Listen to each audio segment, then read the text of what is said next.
You are still tuned into Truth and Trust. You are still tuned into Truth and Trust. Hi everyone, I'm Nina Callaghan and I'm from the Children's Radio Foundation. We partner with community radio stations and community-based organizations to grow platforms for youth broadcasting.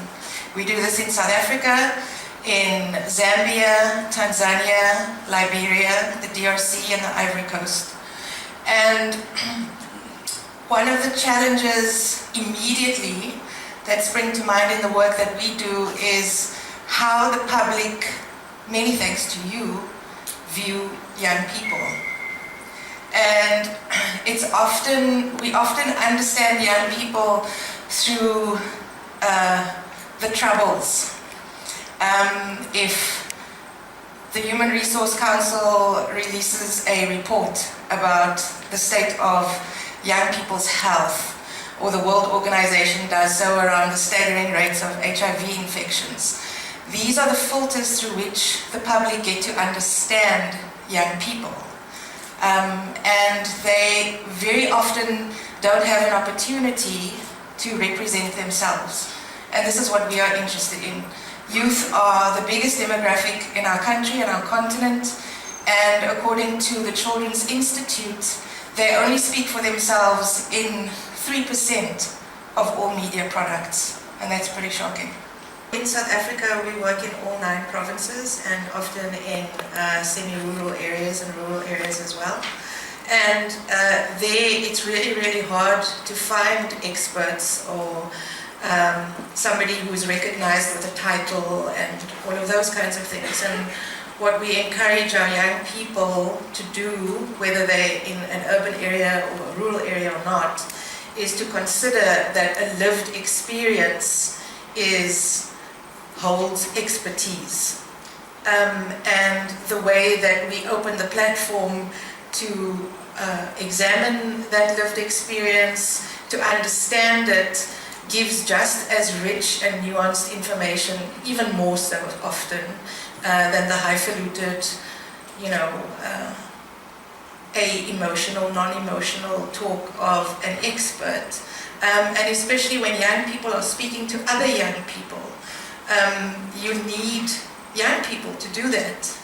Often we think of adults only as the experts, but young people are experts at their own lives. They live it. They live very complex existences thanks to the decisions we make for them. And so I think having young people on air as experts, having ordinary South Africans with lived experiences as experts really brings a kind of democracy to our institutions, to our broadcast institutions, and also really reveals the more granular things that we want to talk about. So one of the things that you were talking about were, LGBTQ youth who actually are vocal and come forward. How do you ensure, how do you get them to come forward and actually speak and be so brave? What is given the risks that they face in terms of amplifying their voices, what are the challenges? I think that's got a lot to do with how the young reporters are trained. They understand the risks of broadcast, of putting your story into the world and what consequences that can have. So they are particularly careful around their sources, but I think what they inspire them to do, they inspire them to share.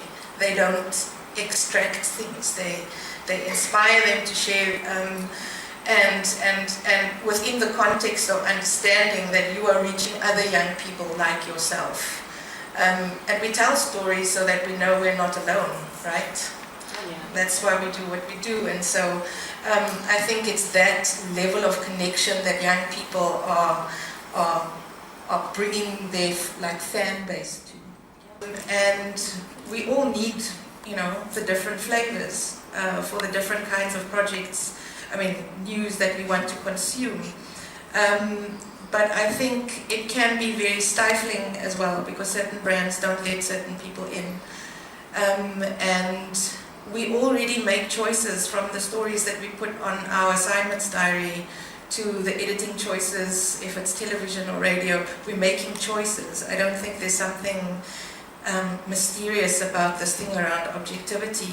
I would hope that we make better choices and braver choices. In the experience of the young reporters that we work with, they broadcast from community radio stations.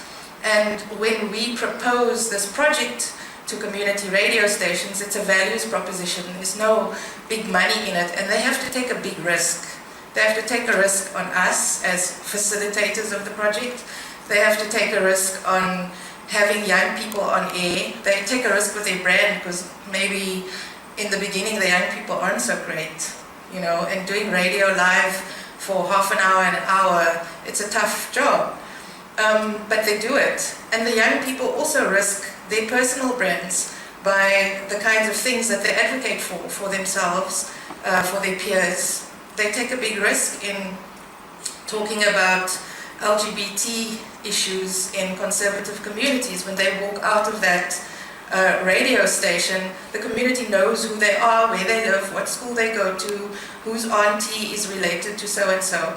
And I really applaud these young people and these stations, because they're willing to be bold and they're willing to take some kind of stand, which I think we were talking earlier about press freedoms, and I think while there are exceptionally brave individuals, I don't think there are exceptionally brave media houses.